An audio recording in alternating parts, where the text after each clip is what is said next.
कृष्ण कृष्ण कृष्ण हरे हरे.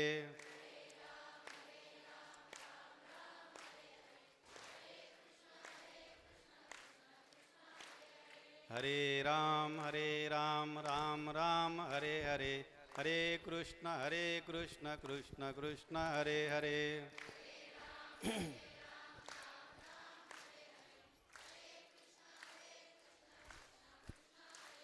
हरे राम राम राम हरे हरे.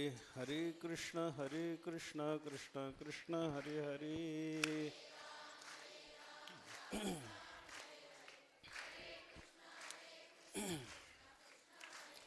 हरे राम राम राम हरे हरे. हरे कृष्ण कृष्ण कृष्ण हरे हरे. थोडं सरका पुढं सरका.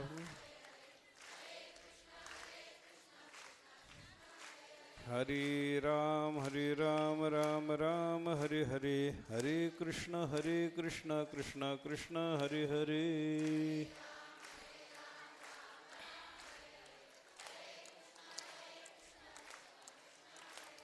हरे राम राम राम हरे हरे. हरे कृष्ण कृष्ण कृष्ण हरे हरे. बोला बोला सगळे बोला.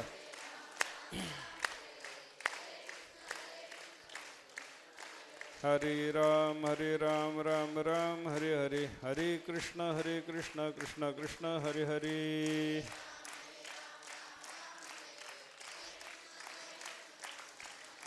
पुंडलिक वरदा हरि विठ्ठल श्री ज्ञानदेव सद्गुरु गुंडा महाराज की जय. सद्गुरु हरि महाराज की जय. सततं कीर्तयन्तो मां यतन्तश्च दृढव्रताः नमस्यन्तश्च मां भक्त्या नित्ययुक्ता उपासते. तरी कीर्तनाचे ने नटनाचे नाशिले व्यवसाय प्रायश्चित्ताचे जे नामाचे नाही पापाचे ऐसे केले. भगवान श्रीकृष्ण परमात्मा गीतेच्या 9व्या अध्यायामध्ये जो काही विचार सांगतात त्या विचाराच्या संबंधानं देवाने हा विचार म्हणजे ही ब्रह्मविद्या कशी आहे याचं जे वर्णन केलेलं आहे त्याचा विचार आपला चालू आहे. विचार करत असताना आपण पाहिलं की बाबा ही ब्रह्मविद्या कशी आहे. राजविद्या राजगुह्यम पवित्रमिदमुत्तमम प्रत्यक्षावगमम धर्म्यम सुसुखम कर्तुम अव्ययम या श्लोकामध्ये देवाने या ज्ञानाच्या संबंधानं वर्णन केलेलं आहे. सगळं ज्ञान म्हणजे राजविद्या आहे. ब्रह्मविद्या ही सगळ्या विद्याचा राजा आहे. जगातल्या सगळ्या ज्या विद्या मिळवायच्या असतात त्या ब्रह्मविद्येकरता मिळवायच्या असतात. जे काही जाणायचं ते शेवटी परमात्म्याला प्राप्त करून घेण्याकरता परमात्म्याचा बोध संपादन करण्याकरता सगळं काही जाणायचं असतं. आयुर्वेद जाणला तरी देवाला जाणण्याकरता, धनुर्वेद जाणला तरी देवाला जाणण्याकरता, गंधर्ववेद म्हणजे गायनाची विद्या जाणून घेतली तरी देव आपल्याला कळावा याच्याकरता, आणि आपण अर्थशास्त्राचा विचार जरी केला तरी ते सुद्धा परमात्म्याला प्राप्त करून घेण्याकरता, देव ओळखू यावा, देव जाणता यावा याच्याकरताच हे सगळं काही जाणून घ्यायचं असतं. म्हणजे सगळ्या विद्या मिळवायच्या त्या ब्रह्मविद्येकरता मिळवायच्या असल्यामुळं ब्रह्मविद्या ही सगळ्या विद्याचा राजा आहे. म्हणून तिला राजविद्या असं म्हणतात. किंवा दुसरा अर्थ आपण पाहिला, राजते नाम शोभते. ही ब्रह्मविद्या शोभायमान अशा पद्धतीची विद्या आहे. दीप्तिसंपन्न विद्या आहे, तेजस्वी विद्या आहे. हिचं तेज कसं आहे, परब्रह्माचं तेज कसं आहे, त्या संबंधानं आपण विचार केला. तिथं सूर्य चंद्र यांचा प्रकाश काही कामाचा नसतो असा विचार आपल्याला सांगितलेला आहे बरं का. न तद्भासयते सूर्यो न शशांको न पावकः यद्गत्वा न निवर्तन्ते तद्धाम परम मम. या भाष्यामध्ये भगवंतांनी त्या ब्रह्मविद्येच्या संबंधानं, परमात्म्याच्या संबंधानं वर्णन केलेलं आहे. काही कोणी त्याचं प्रकाशन करू शकत नाही. न तत्र सूर्यो भाते न चंद्र तारकम नेमा विद्युतो भांती कुतो यमग्निः या शब्दामध्ये त्या ब्रह्मविद्येचं वर्णन केलेलं आहे. सूर्याचा प्रकाश तिथं कामाचा नाही, चंद्र त्याला प्रकाशित करू शकत नाही, कारण दिव्य प्रकाशाच्या पुढं सामान्य प्रकाशाचं काही चालत नाही. हा विचार लक्षात घ्या. सूर्याचा प्रकाश पाडायचा असला तर त्याच्याकरता चंद्राने सूर्य दाखवावा असं होत नाही. चंद्र दाखवायचा असला तर तो ताऱ्याने दाखवावा असं होत नाही. तारे पाहायचे असतील तर ते दिव्याने दाखवावेत असं होत नाही. अशा पद्धतीचा विचार जो आपल्याला पाहायला सापडतो त्यानुसार जर आपण विचार केला तर दिव्यापेक्षा तेज आहे ते ताऱ्याच्या ठिकाणी, ताऱ्यापेक्षा तेज आहे ते चंद्राच्या ठिकाणी, चंद्रापेक्षा अधिक तेज आहे ते सूर्याच्या ठिकाणी. पण त्या सूर्याचा सुद्धा प्रकाश परमात्म्याच्या प्रकाशापुढे काही नाही. कारण यदि सूर्य सहस्रस्य भवेद युगपतिदुत्थिता यदि भास सदृश्य सा स्यात् भासस्तस्य महात्मनः असं भगवंताने 11व्या अध्यायामध्ये म्हणलेलं आहे. दिवी सूर्य सहस्रस्य, आकाशामध्ये उदयाला आलेले हजारो सूर्य त्यांचा जो प्रकाश आहे त्या प्रकाशाच्या तो प्रकाश परमात्म्याच्या प्रकाशाच्या पुढे थोडासा कामाचा आहे अशा पद्धतीचं वर्णन आहे. म्हणजे काही उपयोगाचा नाही, त्या प्रकाशाचा सुद्धा काही तिथं उपयोग होत नाही. एवढा परमात्म्याचा प्रकाश मोठा आहे आणि एवढा दीप्ते संपन्न असल्यामुळं राज्यते शोभतो, दीप्तिमान होतो असा तो परमात्मा असल्यामुळे त्या परमात्म्याची विद्या ब्रह्म आणि ब्रह्मविद्या याच्यामध्ये कोणत्याही प्रकारचा बदल नाही. ब्रह्म जाणणं म्हणजे ब्रह्म होणं, ब्रह्मच ब्रह्मविद्या आहे अशा पद्धतीचा विचार आपल्याला शास्त्राने सांगितलेला असल्यामुळे ही शोभायमान विद्या आहे. त्याच्यानंतर ही शोभणारी जशी विद्या आहे तशी दीप्तिमान विद्या आहे आणि त्याचप्रमाणे सर्व विद्याचा राजा आहे म्हणून याला राजविद्या असं म्हणलं. राजगुह्यम दुसरा शब्द भगवंतांनी वापरला, ही सगळ्या गुह्याचा राजा आहे. गुह्य म्हणजे गुप्त ठेवण्यासारखी गोष्ट. अनेक गोष्टी गुप्त ठेवायच्या असतात, त्या प्रगट केल्या की त्याचं महत्त्व कमी होतं. मंत्रसुद्धा प्रगट केला की त्या मंत्राचं महत्त्व कमी होतं बरं का. अनेक गोष्टी कसं असतं बघा, एका गुरुच्याकडे 2 शिष्य गेले, ते मोठे महात्मा होते आणि त्या मोठ्या महात्म्यांच्याकडून गुरुमंत्र घ्यायचा म्हणून 2 शिष्य गेले. त्या महात्म्याने त्यांना काहीच सांगितलं नाही, गुरुमंत्र दिलाच नाही. एक अक्षर त्यांना सांगून टाकलं आणि सांगितलं की बाबा या अक्षराचा तुम्ही जप करा, या अक्षराचा जप करा, या अक्षराचा जप करा, एवढंच सांगितलं. हा मंत्र तुम्ही दोघांनी एकमेकाला सांगायचा नाही. तुम्ही एकमेकाचे मित्र जरी असला तरी तुम्हाला एकमेकाला सांगायचं नाही. तुझा मंत्र आहे, तुला दिलेला मंत्र आहे, वेगळे वेगळे मंत्र आहे, तुमचे तुम्ही जप करा, कधीही कोणालाही सांगायचं नाही, याच्यानं तुमचं कल्याण होईल असं सांगून दोघाला एक मंत्र देऊन टाकलं आणि त्या दोघांनी निष्ठेने जप केला. एकाला मंत्र दिला होता डे म्हणजे डवर मात्रा डे, एवढाच अक्षराचा एका अक्षराचा मंत्र सांगितला. त्यानं day day day day day day जप करायला सुरुवात केली. दुसऱ्याला सांगितलं होतं रला काना रान वर एक अनुस्वार राम अनुस्वार राम असा मंत्र दिलेला, त्याला राम राम राम राम राम तो जप करायला लागला. जपाचा परिणाम काय झाला, जपात सिद्धीर नचान्यथा.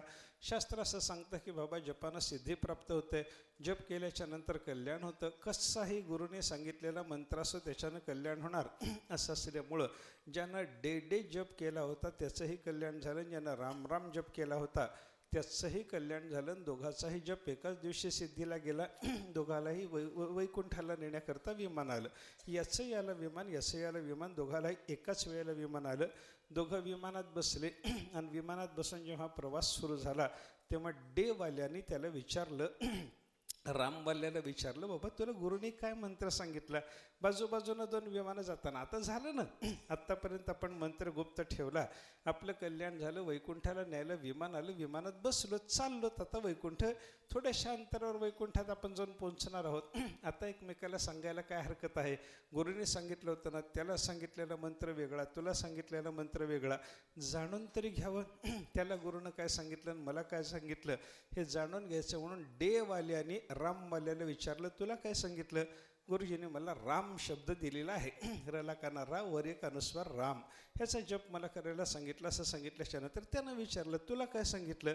त्याने सांगितलं डे सांगितलं. म्हणले दोघांचे अक्षरं जुळल्याच्या नंतर काय झालं होते, राम आणि डे 2 जुळल्याच्या नंतर काय झालं सांगा की थोडंसं मला. अरे बोला की तुम्ही, मीच बोलू काय सगळं, तुम्ही म्हणा की थोडंसं काय म्हणायचं ते, मी कशाला म्हणत ते. रांडे झालं बरं का ते. आणि रांडे म्हणल्याबरोबर दोघांच्या मनामध्ये शंका आली, असा कसा गुरुने मंत्र सांगितलं आपल्याला. आणि विकल्प निर्माण झाला की विमानातून दोघांचं अधःपतन झालं. म्हणजे काय होतं, मंत्र गुप्त जर ठेवला असता तर वैकुंठात गेले असते की नाही, गेले असते. पण आपला मंत्र गुप्त ठेवण्याच्या ऐवजी प्रगट केला की असे घोटाळे होतात. याच्याकरता मंत्र गुप्त ठेवावा, मणी गुप्त ठेवावेत, मंत्र गुप्त ठेवावा, औषधी गुप्त ठेवाव्यात, अशा अनेक गोष्टी गुप्त ठेवायच्या असतात बरं का. अशा गुप्त ठेवायला सांगितलेल्या ज्या ज्या गोष्टी असतील त्याला म्हणतात गुह्य. आणि या सगळ्या गुह्याचा राजा. ज्ञानेश्वर महाराजाचं वर्णन करताना काय सांगितलं? प्रगट गुह्य बोले विश्व ब्रह्मची केले. गुप्त असलेली सगळी ब्रह्मविद्या ज्ञानेश्वर महाराजांनी सगळ्या जगाला प्रगट करून सांगितले. पण जगात जेवढी काही गुह्य असतील, मंत्ररूप गुह्य, मणिरूपी गुह्य, औषधीरूपी गुह्य, त्या सगळ्याच्या सगळ्या गुह्याचा राजा जर कोणी असेल तर ब्रह्मविद्या ही सगळ्या गुह्याचा राजा आहे, अशा पद्धतीचा विचार आहे बरं का. एखाद्या वेळेला मंत्र लोकाला सांगितलेला चालेल, पण ब्रह्मविद्या एकदम सांगितलेली चालतच नाही. कोणालाही तुम्ही मंत्र सांगा बघा याचा विचार केला तर कोणालाही मंत्र सांगू नये असाच विचार आहे. पण एखादा महात्मा सांगू शकतो की बाबा मी सगळ्या जगाला मंत्र सांगणार आहे. रामानुजाचार्याचं काय झालं, त्यांच्या गुरुने त्यांना नमो नारायणाय मंत्र सांगितला. यांनी जप केला. तो नमो नारायणाचा जप करता करता त्यांना असं वाटायला लागलं, या मंत्रानं जर माझं कल्याण झालं असेल तर सगळ्या जगाचंही झालं पाहिजे. म्हणून त्यांनी गावागावाला गेलं की वेशीवर उभं राहायचं आणि सगळ्या जगाला सांगायचं, या सगळ्याला मी मंत्र देणार आहे, माझ्या मंत्राचा जप करा, म्हणा नमो नारायणाय नमो नारायणाय नमो नारायणाय. सगळ्याला सांगायला सुरुवात केली. काही लोकांनी त्यांना त्यांच्या गुरुजीकडे तक्रार केली. त्यावेळेला त्यांचे गुरुजी होते. गुरुजीकडे तक्रार गेल्याच्या नंतर गुरुजींनी त्यांना बोलावलं, विचारलं, म्हणे तुला मंत्र गुप्त ठेवायला सांगितला होता, तू प्रगट का केला? त्याने सांगितलं, माझ्या मनाला असं वाटलं की बाबा हा मंत्र प्रगट करावा. गुरुजींनी सांगितलं, तुला नरकात जावं लागेल ना, गुप्त ठेवायचा मंत्र तो प्रगट केल्यामुळं तुला नरकाला जाण्याची वेळ आली तर. त्याने सांगितलं, नमो नारायणाय म्हणून जर मी ज्यांना ज्यांना सांगितलेलं आहे त्या सगळ्या लोकांचा उद्धार होणार असेल, मी एकटा नरकाला गेलो तरी चालेल पण सगळ्याचा उद्धार करीन म्हणे. अशी भावना ज्या महात्म्याच्या अंतःकरणाला आहे त्या महात्म्याने मंत्र प्रगट करावा, त्याला मंत्र प्रगट करण्याचा अधिकार आहे. म्हणून सर्वांना मंत्र प्रगट करण्याचा अधिकार आहे असं म्हणता येत नाही. औषधी व्यक्त करत असताना एखादा महात्मा असतो, वाग्भट्टासारखा पुरुष असतो, त्याला सगळ्याच्या सगळ्या वनस्पतीच्या संबंधातला बोध आहे म्हणून त्याने जर औषध प्रगट केलं तर त्याला काही अडचण नाही. पण कोणीही जर औषध प्रगट करायला लागला तर त्याला अर्थ नसतो बरं का. कित्येक औषधं अतिशय सामान्य असतात, त्या सामान्य असलेल्या वनस्पतीच्या योगाने गुण येतो बरं का. एक माझ्या परिचयाचे गृहस्थ आहेत, कोणाला जर काही अडचण आली तर ते औषध द्यायचे. एका विड्यातून औषध द्यायचे आणि विड्यातून दिलेलं ते औषध घेतलं की त्याचा तो रोग बरा व्हायचा. मी त्यांना विचारलं, काय देता याच्यातून? ते म्हणले, तुम्ही विचारू नये मी सांगू नये. म्हणलं बाबा ठीक आहे, मी काही विचारत नाही. मग त्यांच्या घरी एकदा मुक्काम होतं आणि बघितलं तर त्याने काय केलं होतं, त्यांच्या बाजेतलं ढेकून काढून पानामध्ये घालून समोरच्या माणसाला दिला. आता ढेकून खाल्ल्याने बरं वाटतं हा विचार तुम्हाला पटतो की पटत नाही सांगा मला. हो नाही म्हणा की जरा थोडं ऐकूया त्यानं मी बोलतो ते सगळं. शब्द घुमायला लागले थोडंसं. ते दिलेलं सगळ्याच्या सगळं औषध त्याला गुणकारी ठरायला लागलं. लोकाला गुणकारी ठरताना, पण जोपर्यंत माहिती नाही तोपर्यंत गुण येतो. माहिती झालं की मग गुण येणं बंद होतं बरं का माणसाला अशा औषधीचा. म्हणून काय असतं, औषधी गुप्त ठेवा, मणी गुप्त ठेवा, मंत्र गुप्त ठेवा असं शास्त्राने जे सांगितलेलं आहे. त्या सगळ्याच्या सगळ्या गुप्त ठेवण्यासारख्या असलेल्या ज्या गोष्टी आहेत त्यांना म्हणतात गुह्य. आणि या सगळ्या गुह्याचा राजा जर कोणी असेल तर ब्रह्मविद्या हे सगळ्या गुह्याचा राजा आहे, म्हणून तिला राजगुह्यम म्हणलं बरं का. राजविद्या राजगुह्यम पवित्रम इदम उत्तमम बरं का. ही ब्रह्मविद्या सगळ्याच्या सगळ्या पवित्रामध्ये उत्तम आहे. जगामध्ये अनेक गोष्टी पवित्र असतात, त्यांच्या संपर्कात येणाऱ्या वस्तूला त्यांनी पवित्र केलं की त्याला पवित्र असं म्हणायचं आपल्याला शास्त्रानं सांगितलेलं आहे. जगामध्ये गंगा पवित्र का आहे त्याचा विचार जर आपण केला तर गंगेच्या संपर्कात जो कोणी दोषी येतो त्याला गंगा पवित्र करते. अग्नीला पवित्र का म्हणतात? अग्नीच्या संपर्कात येणाऱ्या कोणत्याही अशुद्ध वस्तूला अग्नी पवित्र करतो, म्हणून अग्नीला पावक पवित्र अशा पद्धतीचा शब्द लावलेला आपल्याला पाहायला सापडतो बरं का. म्हणजे ज्याच्या ज्याच्या संपर्कात गेलेला अशुद्ध पदार्थ पवित्र होऊन जातो त्या वस्तूला पवित्र म्हणण्याची आपल्याला पद्धत पाहायला सापडते. त्या पद्धतीनं जर विचार केला तर परमात्मा ही ब्रह्मविद्या पवित्र का आहे? ब्रह्मविद्या ज्याला प्राप्त झाली तिच्या संपर्कात जो कोणी आला त्याला ही ब्रह्मविद्या पवित्र करून टाकणारी आहे. आणि ब्रह्मविद्ये इतकं पवित्र करणारं दुसरं काही आहे का? काही नाही. देवाने स्वतः सांगितलं, नहि ज्ञानेन सदृशम पवित्रमिह विद्यते. या ज्ञानासारखी पवित्र वस्तू जगामध्ये दुसरी कोणतीही नाही बरं काय. बऱ्याच गोष्टी पवित्र आपल्याला पाहायला सापडतात. शुद्धे कर्तृणी देहिनाम स्मृती ग्रंथामध्ये अशा पद्धतीचे वर्णन येतात की बाबा ह्या सगळ्याच्या सगळ्या गोष्टी पवित्र करणाऱ्या आपल्याला पाहायला सापडतात. कोण कोण पवित्र करतं त्याचं वर्णन केले. ज्ञानम तपः अग्निः आहारः मृत मनः वारी उपांजनम वायुः कर्म अर्क कालौच शुद्धेः कर्तृणी देहिनाम. एवढ्या सगळ्या वस्तूला पवित्र करण्याची ताकद आहे. कोण कोण पवित्र करणार आहे? तर पहिल्यांदा सांगितलं ज्ञान. ज्ञान कोणाला पवित्र करतं याचा विचार जर आपण केला तर ज्ञानाने आत्मा पवित्र होतो अशा पद्धतीचा विचार शास्त्राने सांगितला.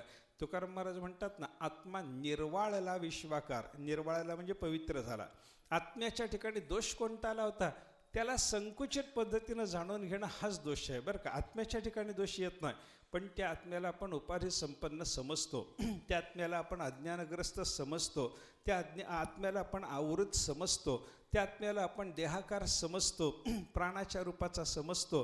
हे सगळं सगळं सगळं आत्म्याच्या ठिकाणी आलेलं जे परिच्छिन्नत्व आहे, हा परिच्छिन्नत्वाचा दोष कशानं जाणार? तर ज्ञानानं जाणार आहे. आत्म्याचं एकदा ज्ञान झालं की आत्म्याच्या ठिकाणी असलेला परिच्छिन्नतेचा दोष जातो, आत्मा निर्वाळतो, शुद्ध होतो, म्हणजे विश्वाकार होतो. अशा पद्धतीचा विचार तुकाराम महाराजांनी आपल्याला सांगितला.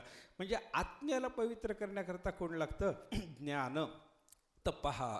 दुसरं पवित्र करणारं कोण आहे? तपहा. मनुष्याच्या जीवनात तपश्चर्या घडली. काय काय शुद्ध होतं त्याच्यानं इंद्रियाची शुद्धता तपाच्या योगानं होते.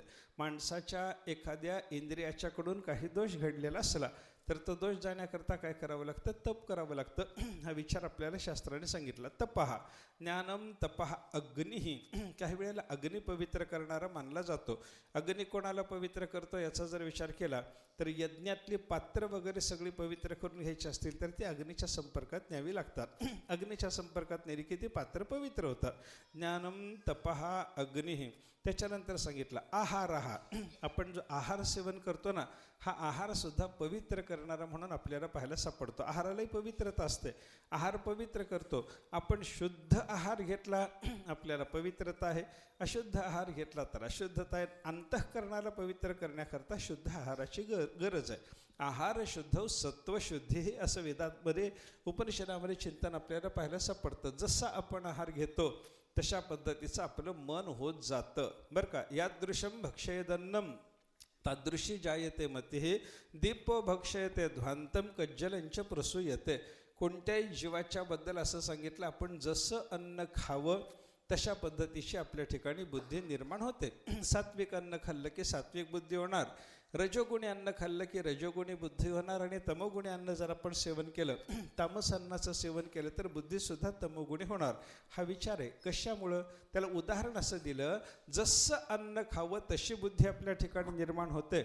याच्याकरता उदाहरण काय सांगितलं? दीपो भक्षयते ध्वांतम.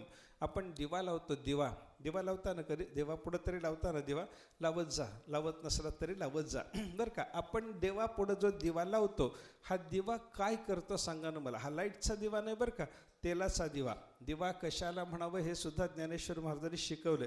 स्नेह सूत्र वन्ही. ज्ञानेश्वर महाराज म्हणतात स्नेह म्हणजे तेल तूप, सूत्र म्हणजे वात, आणि वन्ही म्हणजे अग्नी. या तिघाचा संयोग झाल्याशिवाय दीप होत नाही. हे ज्ञानेश्वर महाराजांनी शिकवलं आपल्याला बरं का. असा दिवा आपण लावल्याच्या नंतर हा दिवा काय करतो? दिवा काय खातो? दिवा काय खातो याचा जर विचार केला तर दिवा अंधार खातो. आपल्या घरात पडलेला अंधार तो खाऊन टाकण्याचं काम दिवा करतो. मग दिवा अंधार खातो बरं का. जो जसं अन्न खातो तशी त्याच्या पोटी बुद्धी जन्माला येते. हा विचार लक्षात घेण्याकरता हे उदाहरण आहे. मग दिव्याने काय खाल्लं? अंधार. तो अंधार, त्याचा रंग कसा आहे हो अंधाराचा? काळा. आणि दिव्याने काळा अंधार खाल्ल्याच्या नंतर दिव्याच्या पोटी निर्माण होणारी जी काजळी असते तिचा रंग कसा असतो? काळाच असतो. काळा अंधार खाल्ला म्हणून दिव्याच्या पोटी काळी काजळी जन्माला जशी येते, तसं आपण जसं अन्न खाऊ तशा पद्धतीची बुद्धी आपली होत जाते. हा विचार आहे बरं का. म्हणून अंतःकरणाला शुद्ध करण्याकरता आपल्याला काय करावं लागतं? आहार शुद्ध ठेवावा लागतो. असा विचार संतांनी शास्त्राने आपल्याला सांगितला. म्हणजे ज्ञान पवित्र करणार आहे, तपश्चर्या पवित्र करणारी आहे, अग्नी पवित्र करणार आहे, तसा आहार सुद्धा अंतःकरणाला पवित्र करणार आहे. ज्ञानम तपः अग्निः आहारः. त्याच्यानंतर काय येतं? पण मृत म्हणजे मृत्तिका. मृत्तिका म्हणजे माती. मातीसुद्धा पवित्र करणारी आहे की नाही? भांडे धुवायला काय लावतात? मातीच लावतात. आज साबण जरी लावलं तरी ते मातीच आहे. साबण जरी लावला तरी तो साबणसुद्धा शास्त्राच्या दृष्टीने एक प्रकारची ती मातीच आहे बरं का. मातीनं पात्र पवित्र होतात.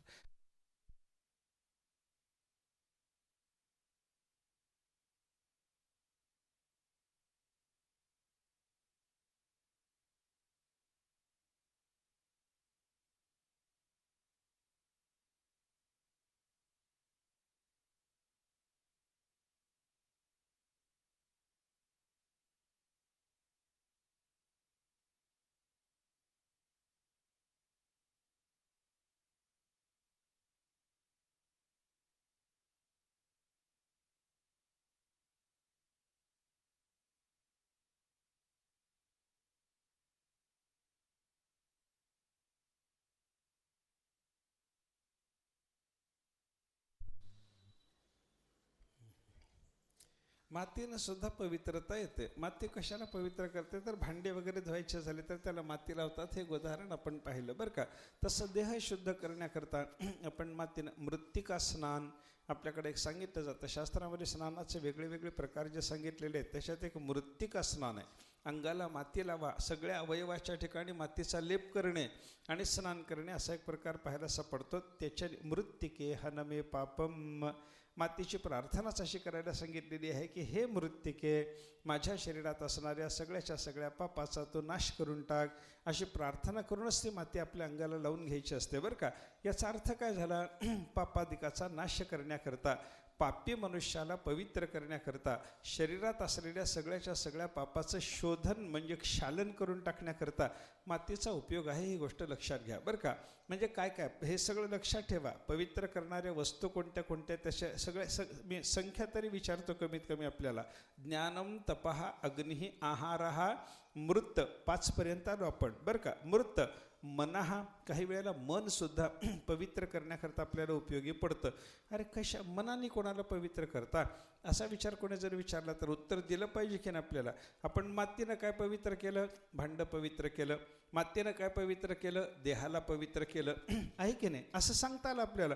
मनानं काय केलं पवित्र, याचा विचार शास्त्राने भागवतात असं येतं पा. मनःपूतं समाचरेत, माणसाने कोणतं कर्म करावं, सात्विक मनाला. आपल्यासमोर कर्म आलं, एक गोष्ट आली, ती गोष्ट आपल्यासमोर आल्याच्या नंतर हे करायचं आहे आपल्याला, हे करू की करू नको, हे कोणाला विचारावं. जवळ जर कोणी शहाणा मनुष्य नसेल, जवळ जर कोणी मोठा मनुष्य नसेल, जवळ जर कोणी विचार सांगणारा शास्त्र जाणणारा माणूस नसला, आपण कोणाला विचारावं हे करू की नको. शांत बसावं, परमात्म्याचं चिंतन करावं, आपली सात्विक अंतःकरण वृत्ती जागी करावी आणि आपल्या मनाला विचारावं की हे करू की करू नको. ते सात्विक अंतःकरण आपल्याला ते जर कर्म कर म्हणत असेल, आपण ते कर्म करायला हरकत नाही. भागवतातला विचार आहे बरं का. वस्त्रपूतं जलम पिबेत, दृष्टिपूतं यसेत पादम, वस्त्रपूतं जलम पिबेत, सत्यपूतं वदेद वाक्यम, मनःपूतं समाचरेत. मनुष्यानं काय करावं, दृष्टिपूतं वस्त्रपूतं जलम पिबेत, पाणी कोणतं प्यावं. आपल्याला प्रवासात जात असताना नदीचं पाणी, एखाद्या चलम्याचं पाणी पिण्याचा प्रसंग आला तर काय करा, वस्त्रपूतं जलम पिबेत, 7 पदरी कापड करा आणि त्याच्यातून पाणी गाळून घ्या मग प्या. जुन्या काळामध्ये हा विचार होता बरं का. आता बिसलेरी प्या, ते वेगळं. पण काय, वस्त्रपूतं जलम पिबेत, वस्त्रातून गाळून घेतलेलं पाणी प्या, हा विचार जसा सांगितला. दृष्टिपूतं न्यसेत पादम, आपला पाय कुठं ठेवावा, शास्त्राने सांगितलं समोरची जागा पाहून घ्या, दृष्टीनं ती जागा पवित्र आहे, योग्य आहे असं जाणून घेऊन मग पाय ठेवा. सत्यपूतं वदेद वाक्यम, आपल्याला वाक्य बोलण्याचा प्रसंग आला तर कोणतं वाक्य बोलावं, सत्यानं वाक्य आधी पवित्र करून घ्यावं मग ते बोलावं. त्याच पद्धतीनं मनःपूतं समाचरेत, आपल्या अंतःकरण वृत्तीला समोर आलेला विषय चांगला आहे की वाईट आहे, मी हे करू की करू नको, हे अंतःकरण वृत्तीला विचारा. तुमची सात्विक वृत्ती जर सांगत असेल बरं का, हा सात्विक वृत्ती जर आपल्याला सांगत असेल हे करण्यासारखं आहे तर मनुष्यानं ते कर्म करावं. याचा अर्थ काय झाला, आपलं मन सुद्धा समोरच्या कर्माला पवित्र करणार आहे हे आपल्याला लक्षात घेता येतं बरं का. काय काय झालं, किती झाले आत्तापर्यंत, 6 का 7 झाले. हां, ज्ञानम तपः अग्निः आहारः मृत मनापर्यंत 6 झाले. वारी, त्याच्या पुढं वारी म्हणजे पाणी बरं का. पाणी सुद्धा पवित्र करणार आहे. पाण्याने काय पवित्र होतं, अद्भिर्गात्रानि शुद्ध्यन्ते, स्मृती ग्रंथामध्ये येतं. पाण्याने आपली सगळी अवयव आपल्याला शुद्ध करता येतात. सकाळी स्नान कशा करता करायचं, पाण्याने अवयव सगळे पवित्र होतात म्हणून बरं का. पाय लघवेला वगैरे जाऊन आल्याच्या नंतर पाय धुवायचे, हात धुवायचे, तोंड धुवायचं, डोळे धुवायचे, नाक हे सगळं पाण्यानेच धुवायचं असतं ना. या सगळ्या अवयवाला पवित्र करण्याकरता कोण उपयोगी पडतं आपल्याला, पाणी पवित्र करणार आहे असं लक्षात घेता येतं बरं का. म्हणजे अवयवाच्या शुद्धीकरता म्हणून विशेषतः पाण्याचा उपयोग आहे, हे लक्षात घ्या बरं का. मृन् मनहा झालं, त्याच्यापुढं वारी झालं. उपांजनम बरं का. उपांजन म्हणजे झाडणं सारवणं, झाडण्या सारवण्याने पवित्रता येते की नाही. कशा झाडण्या सारवण्यानं काय पवित्र होतं? घर पवित्र होतं. आपलं घर जर झाडलंच नाही तर पवित्र आहे का हो? हो नाही म्हणा की मला जरा एकदा. हां, तर तुम्हाला झाडायचा कंटाळा आहे का काय? काही बोलतच नाही तुम्ही. झाडायचा कंटाळा राहू देऊ नका. घर झाडलं पाहिजे बरं का. बघा, आपण रात्री झोपायच्या अगोदर खोली स्वच्छ झाडून घेतली, खोली स्वच्छ झाडणं झालंय आपलं, आणि आपण त्या खोलीत झोपलो नाही. स्वच्छ झाडलेलं घर आहे, ते दरवाजा बंद केला. दुसऱ्या दिवशी सकाळी उठल्याच्या नंतर स्नान करून त्या खोलीमध्ये जर पूजेला बसायचं असलं, बसता येतं का सांगा मला? हां, बसता येत नाही. सकाळी पुन्हा झाडावं लागतं. जर सारवलेलं घर आदल्या दिवशी सारवलेलं असलं तर तिथं पूजा करता येते का? करता येत नाही. पुन्हा सारवावं लागतं. हे झाडणं सारवणं काय करतं? त्या जागेची घराची शुद्धी करताच आपल्याला पाहायला सापडतं बरं का. उपांजनम काय काय झालं? ज्ञानम तपः अग्निः आहारः मृत मनः वारी उपांजनम बरं का. 8 झाले. वायू, त्याच्यानंतर वायूसुद्धा पवित्र करणार आहे. वायू कोणाला पवित्र करतो? लोकरीच्या वस्त्राला वायू पवित्र करतो असं आहे. ऊर्णा वातेन शुद्ध्यते, स्मृती ग्रंथात येतं. ऊर्णा म्हणजे लोकरीचं वस्त्र. म्हणून जुने लोक म्हणतात बघा, घोंगडं झटकलं की मोकळं झालं. घोंगडं झटकलं की पवित्र. घोंगड्याला धुवत बसायची गरज आहे का? ते झटकलं, संपलं. घोंगडं झटकलं की पवित्र होतं. याचा अर्थ काय आहे हो? त्या घोंगड्याला ते लोकरीचं असल्यामुळं ते झटकणं म्हणजे त्याचा वायूचा संयोग घडवला, पवित्र होतं. लोकरीसारख्या वस्तूला पवित्र करण्याकरता म्हणून वायू लागतो बरं का. किंवा रस्त्यावर सांडलेलं पाणी असलं तर ते पाणी पवित्र करण्याकरता काय लागतं? रथ्या वातेन शुद्ध्यते. शास्त्राचं चिंतन आहे. रथ्या म्हणजे रस्त्यावर सांडलेलं पाणी. ऐका, रस्त्यावर पाणी सांडलं असेल, त्याच्यावरून प्रेत यात्रा गेली आणि आपल्याला देवपूजा करता सोहळ्यात तिथून पाणी घेऊन जायचं असलं, काही विचार करायची गरज नाही. शास्त्र असं सांगतं, रस्त्यावरचं ते पाणी आहे, त्याच्यावरून एकदा वारा गेला ते पवित्र होतं, त्याच्यावरून जायला आपल्याला हरकत नाही असा विचार आहे बरं का. म्हणजे वायूच्या योगानं सुद्धा पवित्रता येते. लोकरीच्या वस्त्राला पवित्रता आणण्याकरता वायू लागतो. हां, रस्त्यावर सांडलेल्या पाण्याला पवित्र करण्याकरता वायू लागतो. वायू. त्याच्यानंतर कर्मसुद्धा पवित्र करणारं ठरतं. कोणाला कर्म पवित्र करतं? देहादिकाला पवित्र करण्याकरता कर्म करावं लागतं. आपण सकाळी उठल्याबरोबर गंध लावा, कर्म आहे. सकाळी स्नान झाल्याच्या नंतर संध्या करा, कर्म आहे. हे सगळं कर्म कशाकरता करायचं? आपल्या देहाला पवित्र करण्याकरता. अंतःकरणाला कर्म म्हणजे कर्मामध्ये संस्कार येतात बरं का. कर्मामध्ये संस्कार होतात आणि संस्कार कुठं होतात? देहावर होतात. आणि देहाला संस्कार जरी झालेला असला तरी त्याच्यानं संस्कृत होणारा म्हणजे संस्कारयुक्त होणारा कोणीतरी जीवात्मा, शरीरावर संस्कार करायचा आणि त्याच्याने संस्कारयुक्त जीवात्मा व्हायचा असा प्रकार आहे. मला सांगा, आपण पाणी तापवतो की नाही? हो नाही म्हणा की जरा. हां, आपण पाणी तापवतो की नाही? चुलीवर भांडं ठेवून आपण पाणी तापवतो. ते पाणी तसंच तापवता येतं का भांड्यात ठेवून तापवावं लागतं? कसं आहे सांगा ना. भांड्यात ठेवून तापवावं लागतं. म्हणजे तापवलं काय, भांडं का पाणी? काय तापवलं आपण? आपण कोणाला तापवतो? भांड्याला तापवतो की पाण्याला तापवतो? हां, कोणाला तापवता तुम्ही? भांड्याला तापवता की पाण्याला? जाळ कोणाला लागतो? पाण्याला लागतो की भांड्याला लागतो? चुलीवर ठेवलेलं भांडं हो, मला ते हिटर बिटर ठेवलेलं नको. हिटरचं मी विचारत नाही तुम्हाला. गॅसवर चूल नको, गॅस घ्या. गॅसवर भांडं ठेवून त्याच्यामध्ये पाणी टाकून आपल्याला तापवायचं जर झालं तर जाळ कोणाला लावता? भांड्याला लावता की पाण्याला लावता?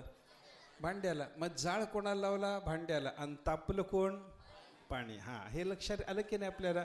म्हणजे तापवायचं भांड्याला, पण आतलं पाणी जसं तापतं त्याप्रमाणे संस्कार करायचे देहाला आणि आत असलेला जीवात्मा त्याच्यानं संस्कारयुक्त होतो. हा विचार लक्षात घ्या बरं का.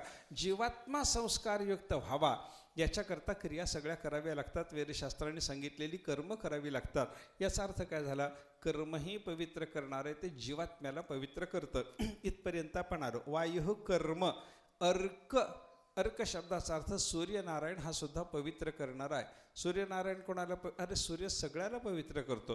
रात्रीनं जे काही पारोसं झालेलं असतं ते सगळंच्या सगळं सूर्याच्या उदयानं पवित्र होऊन जातं. झाडाला आपण रात्रीच्या वेळेला स्पर्श करू शकतो का? करू शकत नाही. पण सूर्याचा उदय झाल्याबरोबर झाडाची पानं फुलं तोडायला परवानगी येते की नाही? येते. त्या झाडाला रात्रीच्या काळामध्ये अशुचिता आणि सूर्याचा उदय झाल्याबरोबर त्या झाडाला पवित्रपणा येतो. म्हणजे सूर्यही पवित्र करणार आहे. हा, वायू कर्म अर्क आणि शेवटचा पवित्र करणारा पदार्थ सांगितला काल. काल कोणाला पवित्र करतो? काळाने कोण पवित्र होतं याचा जर विचार केला तर शास्त्र असं सांगतं, काळाने ज्यांना अपवित्र केलेलं आहे त्यांना काळच पवित्र करतो. काळाने ज्यांना अपवित्रता आली त्यांना काळ पवित्र करतो. उदाहरण नाथ महाराजांनी त्याच्याकरता असं सांगितलं आपल्याला, एखाद्याच्या घरी कोणीतरी मेला तर त्या मेलेल्या माणसाच्या घरच्या लोकांना सूतक येतं की नाही? ही अपवित्रता कोणी आणून दिली? काळानं. काळानं आणून दिलेली ही अपवित्रता किती दिवस राहते? 10 दिवस. म्हणजे काळाने त्यांना 10 दिवसाच्या नंतर पवित्र केलं. एक काळ आला त्यानं यांना अपवित्र केलं आणि दुसरा काळ आला त्यानं यांना पवित्र केलं. म्हणजे काळसुद्धा पवित्र करणारा आहे, हे लक्षात घ्या बरं का. वायु कर्मार्क कालवच शुद्धे कर्तृणी देहिनाम. एकंदर एवढे सगळेजण पवित्र करणारे आपल्याला पाहायला सापडतात. किती जण झाले हो? मोजलेत का तुम्ही? 12 जण आहेत ना. हां, ज्ञानम तपः अग्निः आहारः मृत मनः वारी उपांजनम वायु कर्म अर्क काल. बरोबर, 12 जण पवित्र करणार आहेत. मग 12 मध्ये सगळ्यात श्रेष्ठ कोण पवित्र करणार आहे याचा जर विचार केला, पहिलं जे ज्ञान आहे ते सगळ्यात जास्त पावक असल्यामुळं इथं काय सांगितलं? पवित्रमिदमुत्तमम. ज्ञान कसं आहे? सगळ्या पवित्र करणाऱ्या पदार्थामध्ये उत्तम असं ज्ञान असल्यामुळे ज्ञानाची पवित्रता, ज्ञानासारखी पवित्रता दुसरी कुठेही नाही.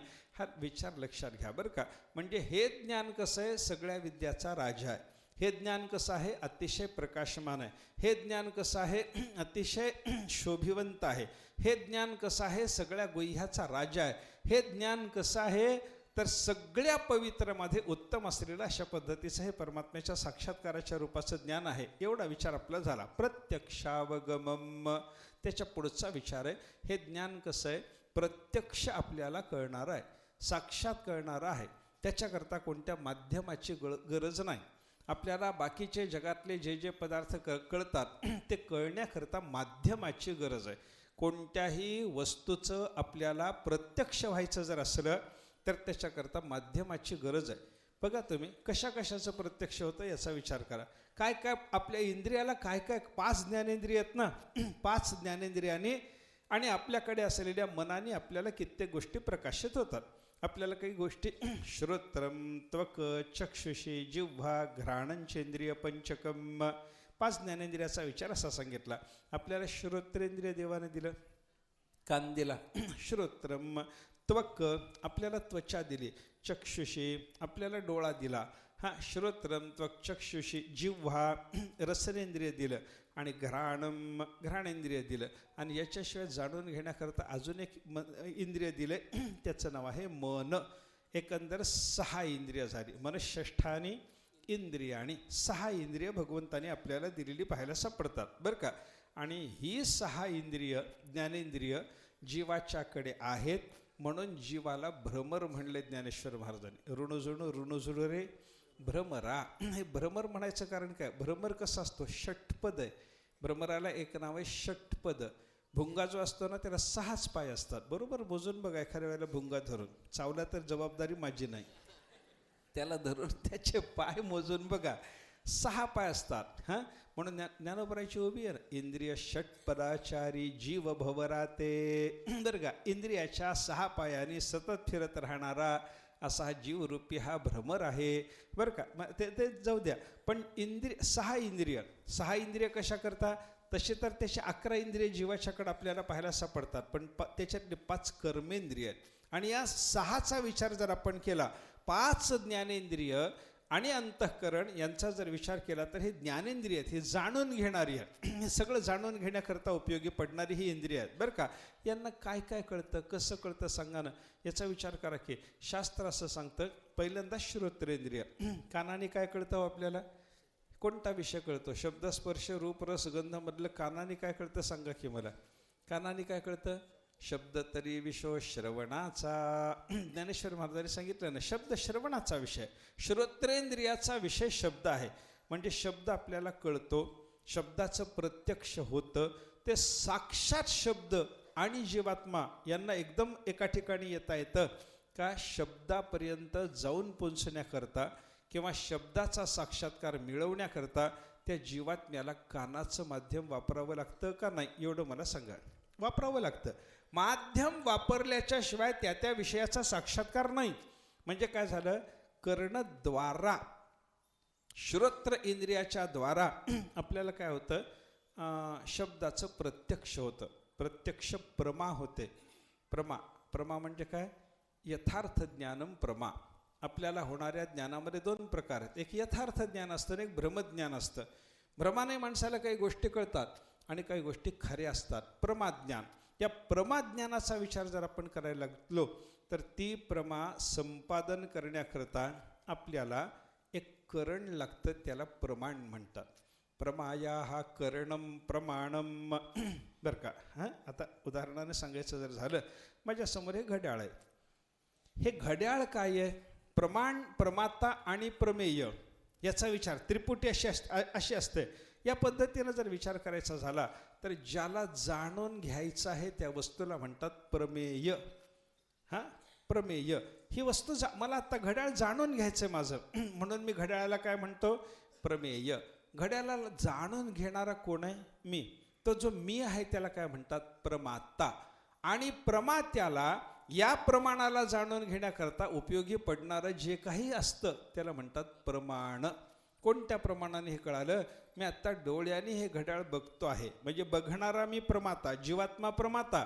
माझ्यासमोर असलेलं घड्याळ प्रमेय, आणि या प्रमेयाला जाणून घेण्याकरता प्रमात्याला सरळ जाणून घेता येतं का प्रमात्याला डोळा नावाचं इंद्रिय घेऊन याला जाणून घ्यावं लागतं, याचा विचार करा. प्रमाण पाहिजे, प्रमाण पाहिजे, याला प्रमाण म्हणतात. बरं का, प्रमाण म्हणजे काय असतं, करण असतं. करण म्हणजे काय असतं, साधन असतं. प्रमेयचं जे साधन आहे त्याला म्हणतात प्रमाण. यथार्थ ज्ञान होण्याकरता म्हणून साधन म्हणून वापरावं लागतं आपल्याला काहीतरी. बरं का, बघा तुम्ही, आत्ता मी इथं हे घड्याळ पाहिलं की मला जसं कळतं, स्पर्शानं कळतं का हो, स्पर्शानं हे घड्याळ डोळ्याला जसं कळतं तशा पद्धतीनं स्पर्शानं कळत नाही. म्हणजे डोळा हाच आपल्याला, रूप जर जाणून घ्यायचं असलं तर रूपाला काय करावं लागतं, डोळा लागतो, म्हणून त्याला काय म्हणतात, प्रमाण. बरं का, डोळा हा रूपाच्या बाबतीत प्रमाण आहे. प्रमाण आहे म्हणजे रूप नावाच्या विषयाचा आपल्याला यथार्थ साक्षात्कार व्हावा याच्याकरता साधन म्हणून डोळाच, रूपाचा सुजाण डोळा. ज्ञानेश्वर महाराज सांगतात, रूप जाणून घ्यायचं असेल तर डोळाच पाहिजे. डोळ्याशिवाय रूप कळेल का आपल्याला, कळत नाही. याला काय म्हणतात, करण. ज्याच्याशिवाय समोरची वस्तू कळत नाही त्याला म्हणायचं करण. करण शब्दाचा अर्थ असा, असाधारणम कारणम करणम. करण शब्दाची व्याख्या वेदांतात अशी सांगितलेली आहे बरं का, व्यापारवत असाधारणम कारणम करणम असं आहे. करण म्हणजे साधन. ते साधन कसं असावं, ते कारण रूप असावं. ते कारण आलं की त्याच्यापासून कार्य निर्माण होतं. कारण नसेल तर कार्य होत नाही, हे लक्षात घ्या. कारण नसेल तर कार्य होत नाही. जर रूपाचं ज्ञान हे कार्य असेल तर ते रूपाचं ज्ञान रूपी कार्य निर्माण होण्याकरता कारण पाहिजे की नाही. ते कारण कोणतं, रूपाचं ज्ञान कोणाच्या योगानं होणार, डोळ्याच्या योगानं. म्हणून डोळ्याला काय म्हणा, करण म्हणा, असा विचार. बरं का, असाधारणम कारणम. पुन्हा कारणाचा विचार करताना साधारण असाधारण असा दोन प्रकारचा विचार. जगातली कोणतीही वस्तू, कोणतीही क्रिया, कोणताही गुण जे काही निर्माण होणार आहे ते निर्माण होण्याकरता 9 गोष्टी साधारण कारण म्हणून सांगितलं, त्या लागतातच. त्याच्याशिवाय कोणतीच गोष्ट निर्माण होत नाही. काय काय लागतं, महेश्वर हा पहिल्यांदा परमात्मा. ईश्वराच्या शिवाय जगामध्ये काहीही आपल्याला कार्य निर्माण झालेलं पाहायला सापडत नाही. पहिलं कोण लागतो, ईश्वर. त्याच्यानंतर काय लागतं, तज्ज्ञानम. त्या देवाच्या ठिकाणी असलेलं ज्ञान. देवाच्या ज्ञानानेच देवाने सगळं आपल्याला जाणवून दिलेलं असतं. आपल्या ज्ञानानं काही कळत नाही आपल्याला, त्याचं ज्ञान आपल्याकडे तो पाठवतो आणि आपल्याला सगळ्या जगाचं ज्ञान करून देतो. पहिला कोण, ईश्वर. त्याच्यानंतर दुसरी गोष्ट कोणती, त्याचं ज्ञान. तदिच्छा, त्या देवाची इच्छा. कृतयः, त्या देवाचा प्रयत्न, त्याची कृती. अदृष्टम, आपल्याकडे असलेला अदृष्ट. प्रागभावः, वस्तू निर्माण व्हायची आहे ना, कार्य निर्माण व्हायचे ना, ते निर्माण होण्याच्या अगोदर प्रागभाव लागतो म्हणजे त्या वस्तूचा अगोदर असलेला अभाव लागतो. देश हा योग्य प्रकारचा देश लागतो, काल हा योग्य प्रकारचा काळ लागतो, आणि शेवटचं सांगितलं प्रतिबंधका भाव हा, ती वस्तू ते कार्य निर्माण होण्याकरता जो कोणता प्रतिबंध असतो त्या प्रतिबंधकाचा अभाव असावा लागतो, तेव्हा कार्य निर्माण होतं. उदाहरण सांगतो आपल्याला. ईश्वर आहे, ईश्वराचं ज्ञान आहे, ईश्वराची इच्छा आहे, ईश्वराचा प्रयत्न आहे, आपलं अदृष्ट अनुकूल आहे, आपल्याला एखादी वस्तू निर्माण होण्याच्या संबंधात लागणारा पूर्वीचा अभाव आहे का? आहे. देश आहे का? आहे. काल आहे का? आहे.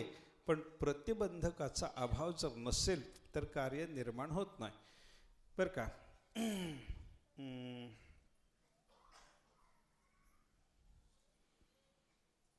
ते एक मोहरा नावाचा एक खडा असतो बघा, मोहरा नावाचा एक खडा आहे बरं का, मिळतो बाजारात, मिळतो, अजूनही मिळतो.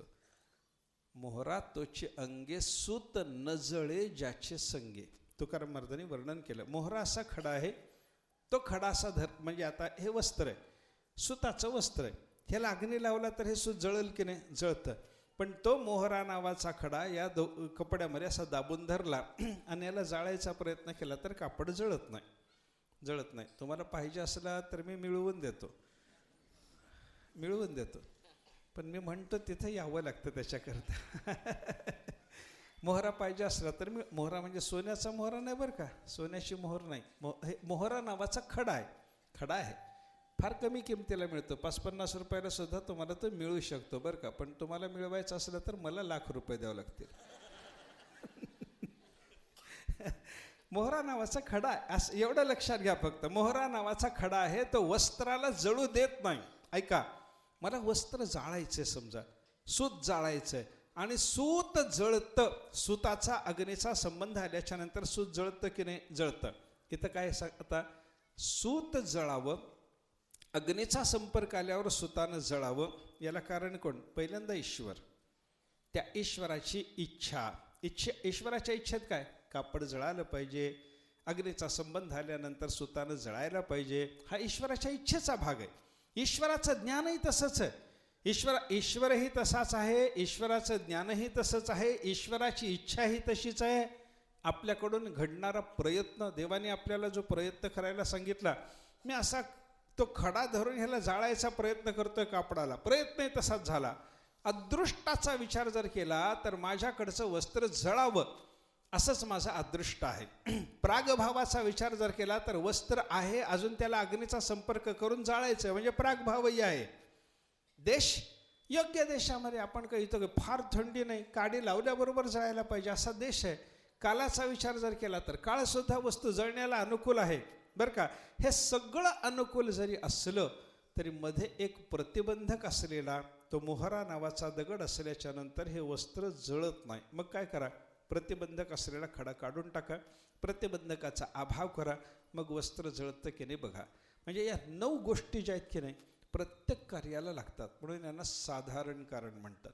आणि मग दुसरा जो विचार येतो तो विशेष कारणाचा असतो. विशेष कारण, साधारण कारण, असाधारण कारण. वेदांतातला शब्द त्याच्याकरता असाधारण. असाधारण कारण म्हणजे काय? प्रत्येक वस्तू करता लागणारं स्वतंत्र जे कारण असतं त्याला असाधारण कारण, अशा पद्धतीचा शब्द शास्त्राने लावलेला आहे. असाधारण म्हणजे ते तेवढंच. म्हणजे आपण बघा, माती कारण आहे. कशाला कारण आहे? मडक्याला की वस्त्राला? सांगा. मातीपासून काय निर्माण होतं? मडकं निर्माण होतं की कापड? मडकं निर्माण होतं. म्हणजे माती कारण झाली. कोणाची कारण झाली? सगळ्याची का फक्त मडक्याचे? फक्त मडक्याचे. तंतूपासून म्हणजे धाग्यापासून वस्त्र निर्माण होतं. पण धाग्यापासून वस्त्रच निर्माण होतं का धाग्यापासून मडकं निर्माण होतं? धाग्यापासून फक्त वस्त्र होतं. ज्याच्यापासून जे एकच निर्माण होतं ते त्याचं असाधारण कारण. आणि ज्याच्यापासून सगळंच निर्माण होतं, ईश्वर सगळंच निर्माण करतो, तो साधारण कारण बरं का. आत्ता 9 कारणाचा जो विचार मी तुम्हाला सांगितला त्याला म्हणतात साधारण कारण. आणि साधारण कारणाच्या नंतर दुसरा विचार असतो असाधारण कारण. असाधारण कारणाचा विचार जर आपण पाहिला न्यायशास्त्राच्या दृष्टीनं त्याच्यामध्ये समवायी कारण, असमवायी कारण आणि निमित्त कारण असा बदल आहे. आपल्याकडे मात्र वेदांतामध्ये उपादान कारण आणि निमित्त कारण एवढाच बदल आहे. आत्ता मी कशाकरता हे सगळं बोललो, आपल्याला रूप जाणून घ्यायचं असेल, डोळा असल्याशिवाय रूप जाणता येत नाही. म्हणजे डोळा काय झाला, रूपाच्या ज्ञानाला कारण झाला. हा कारण कसं आहे, हा उपादान कारण आहे का हा निमित्त कारण आहे का कोणत्या पद्धतीचं कारण आहे, त्याचा विचार थोडासा करायचा आपल्याला बरं का.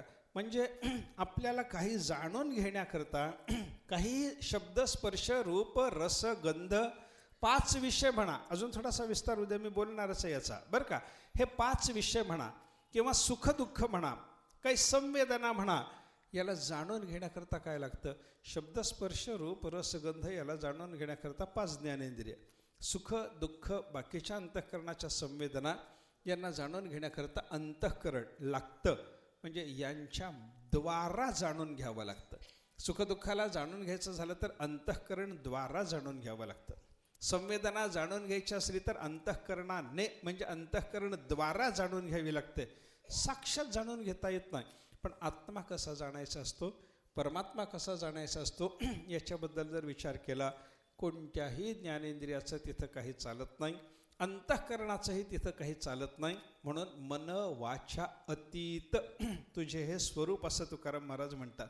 मन वाणी सगळ्या इंद्रियाच्या पलीकडचा परमात्मा आहे. म्हणून त्याचं ज्ञान होत असताना यांच्याद्वारे जाणणं नसून साक्षात जाणणं आहे परमात्म्याला. म्हणून उपनिषदानं यत् साक्षात अपरोक्षात ब्रह्म असं त्याचं वर्णन केलं. परमात्मा कसा अपरोक्ष आहे, शब्दस्पर्शादिक विषयाचंही अपरोक्ष ज्ञान होतं आणि परमात्म्याचंही अपरोक्ष ज्ञान होतं. पण शब्दस्पर्शादिक विषयाचं इंद्रियद्वारा अपरोक्ष आहे आणि परमात्म्याचं मात्र साक्षात अपरोक्ष आहे. साक्षात अपरोक्ष असल्यामुळं प्रत्यक्षावगमम, भगवंतानी या ब्रह्मविद्येला ही प्रत्यक्ष ज्ञान रूप असलेली विद्या आहे असं याचं वर्णन केलं. द्वारा जाणणे हा प्रकार तिथं नाही, एवढाच त्याच्यातला अर्थ आहे बरं का. आणि ते द्वारा जाणणे याच्याकरता कारणाचा जो विचार करायचा आहे, त्या वेगळ्या वेगळ्या कारणाचं थोडंसं लक्षण स्वरूप आणि मग करण कशाला म्हणतात, कारणातून करणाकडं जायचं आहे. आणि करण म्हणजेच प्रमाण आहे, त्या प्रमाणानेच आपल्याला विषय जाणायचे असतात. हा थोडासा विषय जाणून घ्यायचा प्रयत्न करायचा आहे. उद्याला पण तो प्रयत्न करू.